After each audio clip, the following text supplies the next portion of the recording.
满语文是我国满族的语言文字。西元1599年，清太祖努尔哈赤命大臣2等一更革改，在女真语基础上仿蒙古字形创制满文。初期的满文在字母右旁没有圈跟点，使用不便。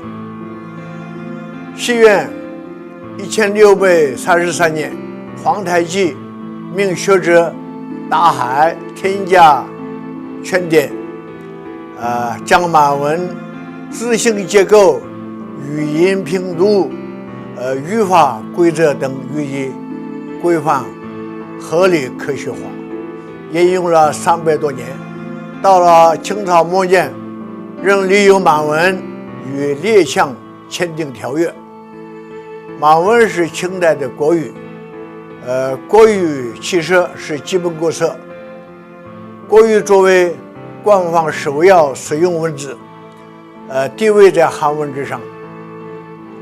为了保持弘扬民族特色，对诸子百乐、宗室子弟及旗下庶人推行满文教学，培养了很多在中国史上前所未有的英明能干的帝王，为贯彻中央政令，对各地驻防起义官兵以军令实行满文教学，以巩固政权。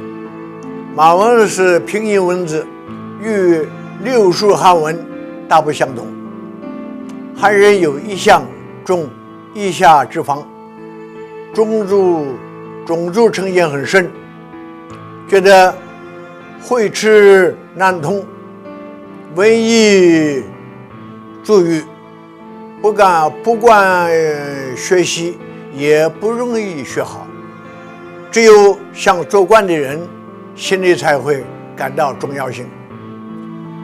到西元1911年，清末宣统皇帝宣布退位，辛亥民国后，汉人反满情绪高涨，满文进入黑暗时期，约有半个世纪。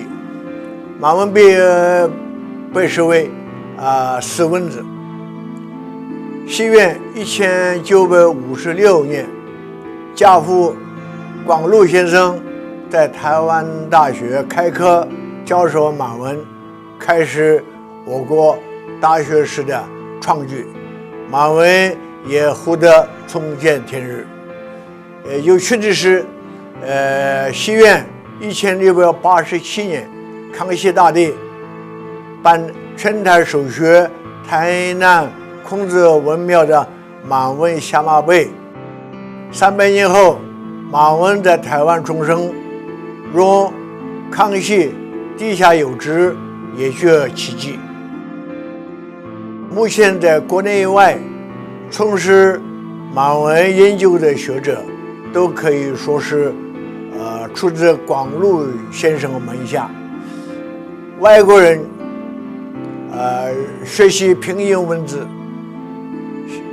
西方传教士更仰慕中国文化的学者，研究古典文学文化思想，觉得透过满文远比汉文容易，十分重视满文，把满文诗书五经等带回欧洲，出版了许多满文书籍，引起了东方研究的兴趣。目前世界上有23个国家在研究，但满语逐渐在消亡。联合国文教组织列为濒危语言，有志之士大声疾呼拯救。我曾于开放次年到黑龙江三家子村实地考察，青少年听得懂老辈讲的满语，但老年人说着只是一些日常用语，好像汉人说满语失去了本族口音了。语言是人类无形资产，比之任何有形资产更为珍贵长久。语言文化价值是任何东西都不能取代的。语言是思维工具，也是人们认识世界的工具。一种语言的消失，也是人类赖以发展思想基因的消失。美国媒体《纽约时报》有鉴于此，以巨大篇幅报道满族语文的消失危机。台北故宫博物院珍藏浩如航海的满文珍贵资料，吸引各国学者对世界民族文化宝库的瑰宝。但反观我们的政府对文化的抢救意识远远不如抢救濒临灭绝动植物的作为，未见采取抢救措施，只见文化保障沦为商业活动，令有志之士深感不解。西元1973年，广禄先生逝世，满文教学走入民间，由广定院接棒，如今也有30多年。